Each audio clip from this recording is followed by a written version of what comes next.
Hello and welcome into another episode of Locked On Wolves. This is the post-game podcast. The Timberwolves fell to the 76ers on Tuesday in another fantastic Joel Embiid performance. And what happened to the Wolves in this one?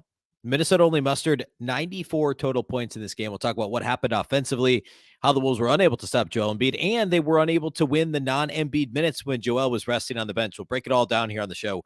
Welcome in. You are Locked On Wolves. You are Locked On Timberwolves, your daily Minnesota Timberwolves podcast. Part of the Locked On Podcast Network. Your team every day.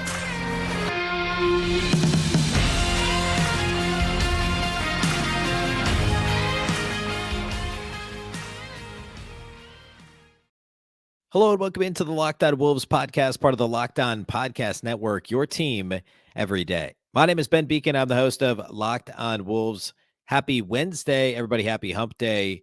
And not so happy day after Timberwolves have been playing well lately, but a bad Timberwolves loss, a disappointing Timberwolves loss. We'll call it that. Certainly a winnable game and a disappointing result as Minnesota fell to Philly on Tuesday night at Target Center. We'll break down the show here today on the postgame pod. I want to talk about Embiid. I want to talk about the Wolves' offensive outage. It's all upcoming. We'll also do individual studs and duds later on. First, though, a big thank you to those of you that do make Locked On Wolves your first listen every day. Of course, this show is free and available everywhere, including YouTube, as well as all of your favorite audio platforms. You can also watch the show on the Locked On Sports Minnesota app on both Roku and Amazon Fire TV. This show, along with all of our other Minnesota podcasts at Locked On, are available on both Roku and Amazon Fire TV as part of the Locked On Sports Minnesota app. More great local sports coverage 24/7, and it's absolutely free. Download the Locked On Sports Minnesota app today on Roku and Amazon Fire TV. You can also, of course, follow the show on Twitter at Locked On T-Wolves and at Beecken with two B's, two E's, C-K-E-N. All right, on the postgame podcast, I like to do my kind of top overall overarching takeaway here at the start. I'll do 2-3 additional takeaways in the middle portion of the show, and then we'll get to individual studs and duds who played well and did not play well individually for the Wolves. Setting this one up real quickly, though, Philadelphia is on the tail end, or I guess was on the tail end of a long road trip. This was the fifth consecutive game on the road for Philadelphia. They had just won Monday night in Indianapolis, so this was the second night of a road back-to-back, and had just been fantastic over the last couple of games. They were the ones that stopped the Bucks, Milwaukee's 16-game winning streak the other night. They went to Indianapolis and won against the Pacers on Monday night. Come to Minnesota, Harden gets the night off, and Embiid's still playing, Tyrese Maxey's still playing. When the Wolves beat the Sixers back in mid-November, Towns was on the floor for the Wolves, and Tyrese Maxey did not play. Also, James Harden did not play for the Sixers. So it's basically Towns versus Embiid, but the Wolves also had, of course, Rudy Gobert and D'Angelo Russell and Anthony Edwards, the whole thing. And the Wolves won that game by only a basket. They won by 3 back in November. We detailed that on the preview show Tuesday. This time around, though, Embiid is playing, making a feverish case to break Nikola Jokic's MVP streak and win it this year. And I think he's got a case. Certainly, he scored 42 on Monday night against the Pacers in that win. He scores 39 against the Wolves in this game, and Minnesota cannot do anything to slow down Joel Embiid. But I do want to start with the Timberwolves offense. When you look up and the Timberwolves score under 100 points, my 8-year-old son looked at the TV in the third quarter and said, it was early fourth quarter, and he said, "This is a low-scoring game." And I said, "Yeah, why do you say that?" And he said, "Timberwolves usually have 100 points in the third quarter." Well, I don't know about usually, but they often do, right? It absolutely was a low-scoring game in general. Actually, the Sixers, had a couple of nice quarters in there, but early on, it was extremely low-scoring. Philly had only 24 points in the first quarter. The Wolves actually had that 3-point lead at the end of the first, but then Philadelphia uses that big second quarter. It was actually tied 43-43 midway through the second quarter, and the Sixers closed the first half on a 15-2 run. And overall, over the course of the rest of the game, the 76ers outscored the Timberwolves 74 to what's the math there? 74-51 over the rest of the game, after being tied by 43 in the middle of the second quarter. It all started with just the Wolves bench struggling in the second quarter for the Wolves. The Sixers being more aggressive going to the basket. The Wolves started missing open jumpers. The Wolves then couldn't contain the ball on the other end of the floor, and it completely snowballed. And if it wasn't for Ant's really difficult buzzer beater that should have been an and one that led to the fun Chris Finch live mic'd up on TNT, which was a ton of fun. If it wasn't for that basket, it would have been a 15-0 run to close the half for the Sixers. Instead, it was a 15-2 run, and Philadelphia was still up by 13 points at halftime. But the biggest problem for the Wolves, though, again, getting back to the offense, they scored only 94 points in this game.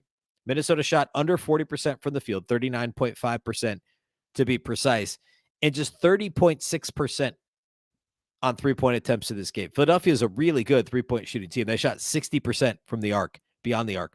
The Wolves shot under 31%, and also at the free throw line. Philadelphia only attempted 2 more free throws than the Wolves, but they made 7 more. Philadelphia shot 96% at the line. The Wolves shot 71%. The free throw shooting is a troubling trend for Minnesota. It's a topic for another day. I don't want to dwell on it too much today because, I mean, what do? Typically, you either have good free throw shooters or you don't. Not having Towns hurts a lot. D'Angelo Russell didn't get to the line a ton, but he made them when he got there. Ant has been inconsistent from the line. Gobert hasn't gotten there as much lately, and he also, of course, is inconsistent from the line. So these things collectively, you just run down the roster, like a bunch of guys missed 1 free throw, right? Rudy missed 2, Ant missed 1, Kyle Anderson missed 1, Taurean Prince missed 1, Nickeil Alexander-Walker missed 1. And it adds up. It adds up. The biggest issue, though, is the complete lack of secondary scoring from the Wolves. Anthony Edwards had 32 points and shot 12 of 24 from the field. So the highest volume player by far for the Wolves shoots 50%, but the team is under 40%. I didn't do the math, but that tells me that the rest of the team was something like, 33, 34%. I'm ballparking it, but that's about right. The rest of the team just could not make shots. Anthony Edwards was 5 of 10 outside the arc. The rest of the team combined to shoot 6 of 26 from outside the arc. It's under 25%, right? Jaden McDaniels, 1 of 4 on threes. Naz Reid, 1 of 4 on threes. Taurean Prince, 1 of 5 on threes. McLaughlin, Nickeil Alexander-Walker, each 1 of 3. Alexander-Walker's was a bank in at the end of the shot clock in the second quarter. Just a pretty miserable offensive performance from anyone not named Anthony Edwards. And Ant actually played really well offensively. He shot 50% from the field, 50% outside the arc. He only had 4 free throw attempts, but he also shot 14 twos in this game. So you can't tell me he wasn't fouled more than twice. And Chris Finch made the officials aware of that as well. Ant also added 7 rebounds, which is important. He only had 1 assist to 2 turnovers. But if you go back and rewatch this game, how many bunnies did the Wolves miss? How many wide open jumpers did they miss? And it cost Ant an assist. I mean, obviously that's not, it's more important. They cost the Wolves points, but Ant's 1 assist doesn't look good, but the playmaking was actually not too bad from Anthony Edwards in this game. The Sixers were absolutely loading up on him at every opportunity they got, which is not unique to Philadelphia. Every team's been doing that, right? But I thought Ant mostly made the right reads. I don't know that he forced that much. Nobody else was scoring. What did you want him to do? He can't pass the ball and then make the shot for his teammate. I'm thinking that second quarter run when the Sixers went on that run to really gain that double-digit lead they never gave back. Conley missed an open 3. Austin Rivers, for some reason, got some run in this game. He missed an open 3. I think that was third quarter. He only missed the 1 open 3 that he took, but I remember it because it was during this kind of snowball where all of a sudden the Wolves couldn't make a jumper. Naz was trigger happy as always and struggled to shoot the ball, although he was 1 of 3 Wolves to score in double figures. Taurean Prince missed a bunch of open 3s. If you can't make open 3s against a team that's such a good 3-point shooter and gets the line a ton and is a good defensive team in the Sixers, you're in big trouble. And I think Ant did his part to try and generate those open looks by sucking the defense in, carrying 3 guys to the basket with him often on drives, and again, making the right read. There's another play. I talked about this with Marnie Gellner on the postcast following the game. There was one play where Ant drove baseline. I think this was also second quarter. No, this was second half. It was third quarter. Ant drives left baseline, dumps it off. Nice bounce pass right to Kyle Anderson. No one within 2-3 feet of him for a nice little 7-footer. And Anderson just misses the shot.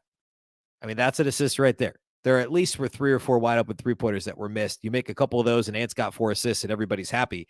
So I thought Ant played really, really well. This is one of the few games where I think his performance was probably underrated. Sometimes we get it the other way around, but this was a good Anthony Edwards game. Hey, by the way, I don't know what the answer is, right? Who's scoring until Karl-Anthony Towns comes back? The Wolves have been fortunate of late during this mini win streak. Like Nickeil Alexander-Walker played out of his mind offensively. Mike Conley had a really big 20-plus point game that you're not necessarily expecting. Rudy Gobert has been more consistent of late. I spent the show on Monday talking about, or I guess it was Tuesday's show, in addition to previewing the game. I also talked about how much better Gobert's been on both ends of the floor since Conley joined the team. And then Gobert turns in a 6.9 rebound performance against Joel Embiid and the Sixers. So I don't know what the answer is. I think it's just make your open shots, because the Wolves just shot the ball poorly. Ant played well, and if Ant plays well and you make your open shots, you got a really good chance to win. The Wolves did not have a chance to win this game. They were down, 15 plus for the majority of the second half. All right. I want to spend the next segment talking about some of the Wolves' other issues. Embiid, just dominating the Wolves struggling to get anything else going. So I want to get to all that here next. Today's episode of Locked On Wolves is brought to us by our new friends at Ultimate Pro Basketball GM. I am really legitimately geeked out by our new partner and sponsor of today's episode, the mobile game Ultimate Pro Basketball GM. Ever dreamed of being an NBA GM and managing your basketball franchise? Well, your dream can come true, and this game is definitely for you. Manage every strategic aspect of your game. Play through the season and lead your team to glory. You're responsible for hiring the right coaches and assistants, trading and training players, making draft picks, navigating your franchise through free agency and the draft, plus all the ups and downs of a season. All this in a challenging and realistic game world. Ultimate Pro Basketball GM is completely free and playable offline. Play on the go as you want and when you want to. There's actually a Locked On League that we started, and the chatter today, the Locked On chat, in the Locked On DM chat was pretty intense. I have not, full disclosure, have not set up my team yet. I'm doing it tonight, and I can't wait to take on the other Locked On NBA hosts. I think there's a lot of banter about setting up franchises that are maybe aligned with the franchises we cover for Locked On. I think the Wolves, Pistons, Kings, Magic is some of us, not as much the Kings now, but we can kind of commiserate for we're talking about taking over a poor franchise. But anyway, I'll update how that goes, the Locked On League, and who puts together the best team. Locked On Wolves listeners, though, get a 100% free boost to their franchise when using the promo code Locked On in the game store. So make sure to check it out. Again, that's promo code Locked On to get a 100% free boost to your franchise. To download the game, just visit probasketballgm.com. You can look it up in the app stores as well. That's probasketballgm.com. You can also scan the code if you're watching on YouTube right there on the bottom of the screen. That's probasketballgm.com. Ultimate Basketball GM. Start your dynasty today.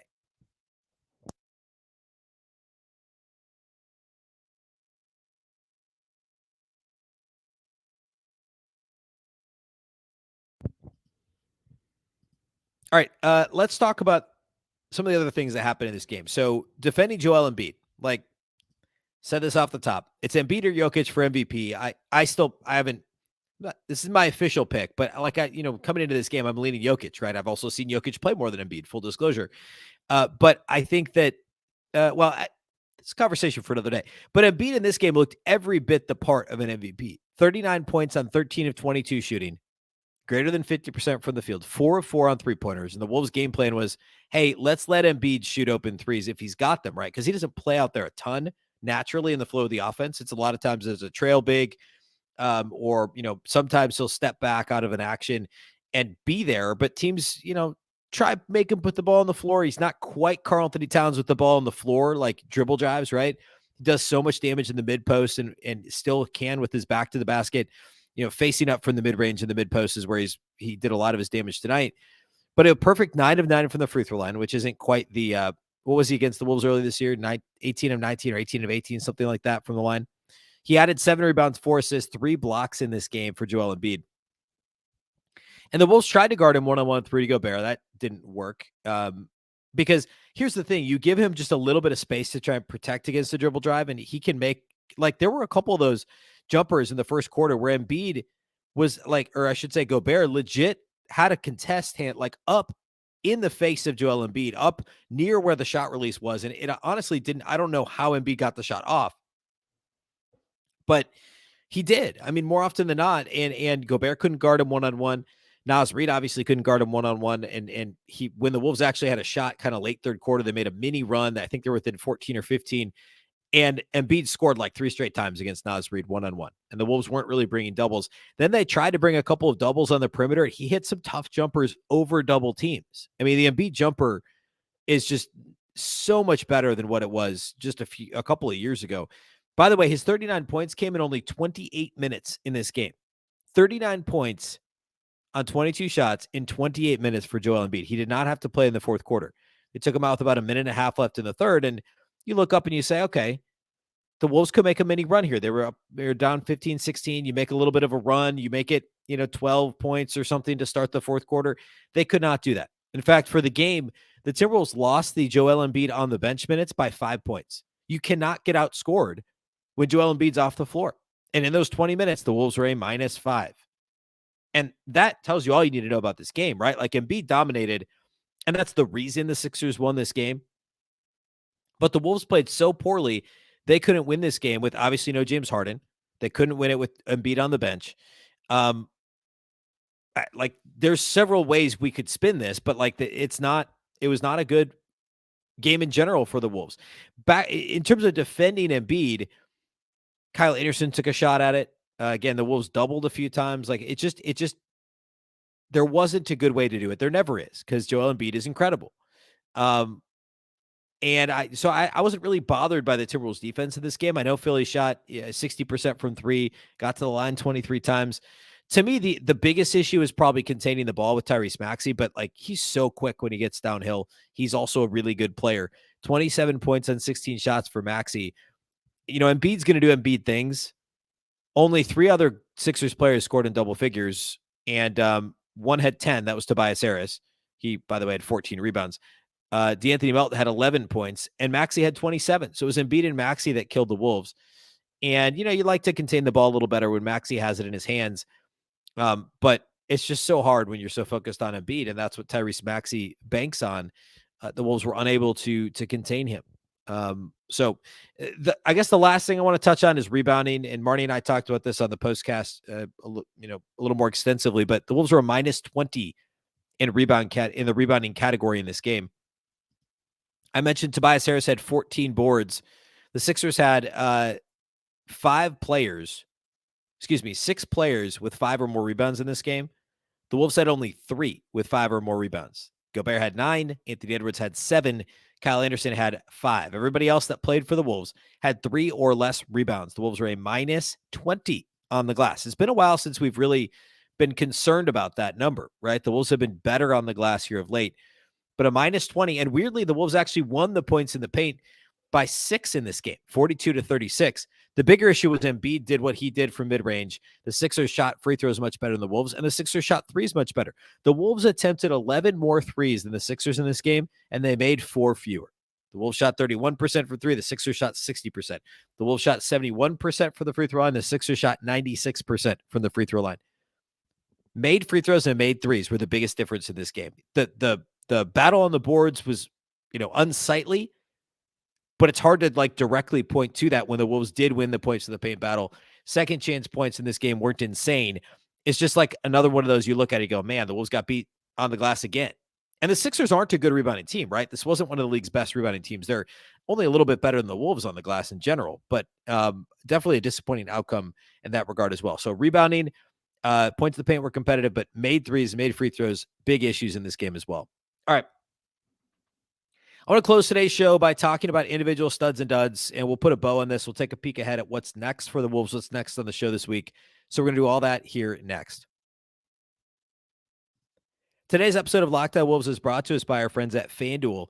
The midway point of the NBA season is here, and now is the perfect time to download FanDuel, America's #1 sportsbook.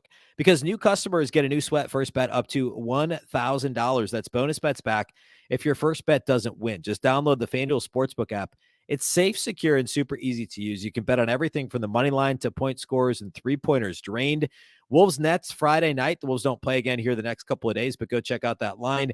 Check out any of the prop bets they've got over at FanDuel.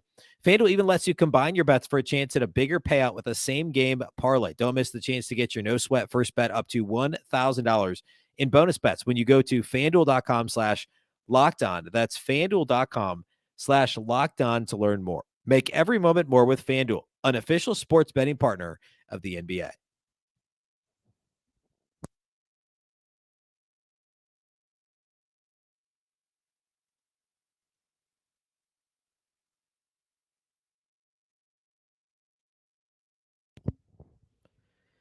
All right, individual studs and duds for Wolves Sixers. Studs has to be, Anthony Edwards, obviously, right? He was head and shoulders the best player on the floor for the Wolves. In fact, I don't remember a game recently where it's been this big of a chasm between the Timberwolves' best player in an individual game and their next best player. Like, I don't even really know who else would deserve a stud in this game. Ant, again, I'll remind you of the line: 32 points on 12 of 24 shooting, 5 of 10 on three-pointers, 3 of 4 at the free throw line, 7 rebounds, 1 assist, 2 turnovers in this game. And again, should have gotten to the line more often. I thought he was being aggressive going to the basket. I didn't have a problem with the shot selection from Ant. The 7 rebounds were phenomenal. TNT had a graphic during the game of, one of those kind of arbitrary things. It was like players 21 and younger to average 23 points, 6 rebounds, and 4 assists per game. And Ant has the assists and he's got the points, but he's 5.8 rebounds per game coming into the game. So he's got to average, he's got to get up to that 6-point threshold. The company, by the way, is Luka Doncic, who's done it a couple times, LeBron James, who did it a couple times as a 21-year-old or younger, Michael Jordan, and who's the other one? There were 4. Jordan, Luka, LeBron, Tracy McGrady was the other one. Pretty good company, right? So anyway, 7 rebounds will help, that cause if he wants to reach that arbitrary stat that TNT threw up. But still, great company. Ant played extremely well. I don't know how else to slice it. I don't have an issue with how he played. He was part of the Wolves' perimeter defensive issues, but that's not why the Timberwolves lost this game. He also took care of the ball. He had it in his hands a ton in this game. The Sixers were blitzing him. They were trying to trap him. He only committed 2 turnovers, which turnovers have been a major issue for Ant lately, and he was great taking care of the basketball in this game. And I did the thing earlier where I talked all about how the 1 assist is misleading. I thought he passed the ball well too. So I'll just reiterate that here too. Nobody else to me played very well for the Wolves. I don't really feel good about it giving anybody else a stud in this game. Like I don't think I can. Like I don't. The only other Wolves players to score in double figures were Taurean Prince, who had 13, but he was 1 of 5 outside the arc and did a little bit of scoring towards garbage time at the end of the game. He stuffed the stat sheet a little bit: 3 rebounds, 2 assists, 2 steals, 1 block. But the missed threes were killers. At that stage in the game when the Wolves were still in it, I thought in general, like you could probably say he was the Wolves' next best player.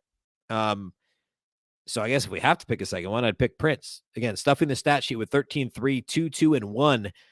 But you got to shoot the ball better on open 3-point attempts. The only other player, I'm not giving him a stud, but the only other player to score in double figures was Naz Reid, had 11 in this game. Nobody else on the Timberwolves scored more than 7 points. And get this: no Timberwolves starter attempted more than 7 field goals, except for Anthony Edwards with his 24. Anderson attempted 7. McDaniels, Gobert, Conley each attempted 6 field goals in this game. They all scored 7 points or less. Jaden McDaniels had just 3 points and 3 rebounds in 26 minutes in this game. 1 of 6 shooting, 1 of 4 on threes. He did have 3 blocks. He was a team worst, game worst, minus 16. Jaden McDaniels was. So an extremely disappointing game. In fact, let's start with him as a dud in this game. I know he had 3 blocks. I know he had some good defensive moments, but you got to knock down your open shots. And if nobody else is scoring, like McDaniels is to the point now where that's expected of him to be able to do something, in this case, really as your second scorer, right? Should be third scorer because Rudy should be scoring too. But you would put McDaniels ahead of Kyle Anderson and Mike Conley at this point in terms of starters scoring baskets, like actually putting points on the board. You'd have to expect more out of Jaden McDaniels. So I think he gets a dud in this game. It's tough really for me to pick another one. I guess Mike Conley, 6 points, 3 assists, no rebounds, 1 of 6 shooting. Conley also missed a couple of wide open threes in this game. He at least got to the line 3 times, but I guess I'd go with Conley as my other dud, McDaniels and Conley both. It's been a while since we've had 2 starters play this poorly in a game for the Wolves. Now, after the game, Chris Finch talked about this being, he said something about not overreacting, like these games happen, etc. Marty Geller and I said as much on the postcast Tuesday night as well. Like, grand scheme of things, the Sixers are really good. Joel Embiid is one of the best 2 or 3 players in the entire league. The Timberwolves are still shorthanded, and yeah, so were the Sixers, and yes, the Wolves had the rest advantage. But games like this happen. Anthony Edwards still played really well. The the Timberwolves were in this game through the first quarter and a half. They were tied midway through the second quarter, and then the wheels came off. I mean, that happens from time to time. Now the Wolves get the Brooklyn Nets Friday. It's a Nets team that's won 3 straight. The Nets also will have a rest disadvantage coming to Minneapolis. They play in Milwaukee Thursday night. And so that 3-game winning streak they're on currently will be put to the test against the Bucks here in a couple of nights. So, it's a winnable game against a good team that obviously looks very different than the last time we saw the Nets, or different than they did, just 6 weeks ago. But an important game, because then the Wolves go on the road next week at Atlanta. The schedule toughens a little bit here moving forward too after that. But Wolves Nets Friday night looks more important now after the stinker on Tuesday. It really does. So again, the Wolves are in this weird stretch where they have 2 nights off, have 2 nights off, have 2 nights off. So they're letting the rest of the league catch up to how many games Minnesota has played to this point. And so the Wolves are off again Wednesday night, Thursday night, play 7 p.m. Central, Friday night against Brooklyn again. Brooklyn's on the second night of a back-to-back. So we'll have shows Thursday, Friday. We'll, of course, preview that Brooklyn matchup on Friday, a very different-looking Brooklyn team than what a lot of Wolves fans have seen here recently. So we'll do all that here the rest of this week. We'll, of course, do the live postcast with Marnie Gellner after Friday night's game as well. So make sure you're subscribed to Locked On Sports Minnesota to watch that live following Wolves Nets. Also, a big thank you to those that do make Locked On Wolves your first listen each and every day. Of course, you can find this podcast anywhere. It's free and available everywhere, including YouTube, as well as all of your favorite audio platforms. If you miss Locked On Sports, the postcast live on Locked On Sports Minnesota after the game, I post the audio here. Actually, the last episode, if you're listening to this right now on your favorite audio platform, the last episode was the postcast that I did with Marnie. So you can find that audio after every Wolves game as well on Locked On Wolves. You can also watch this show on the Locked On Sports Minnesota app on both Roku and Amazon Fire TV. You can also follow on Twitter at Locked On T-Wolves and at Beecken with 2 B's, 2 E's, C-K-E-N. Of course, the Locked On Wolves podcast is part of the Locked On Podcast Network. Remember, the Locked On Network is your local experts on all the biggest stories. Now make your second listen the Game-to-Game NBA podcast. Every moment, every top performance, and every result. Locked On Game-to-Game covers every game from across the NBA with local analysis that only Locked On can deliver. Follow Game to Game on Locked On NBA, available on the Odyssey app, YouTube, and wherever you get your podcasts. Once again, I'm Ben Beecken. This is the Locked On Wolves podcast, and we'll catch you next time.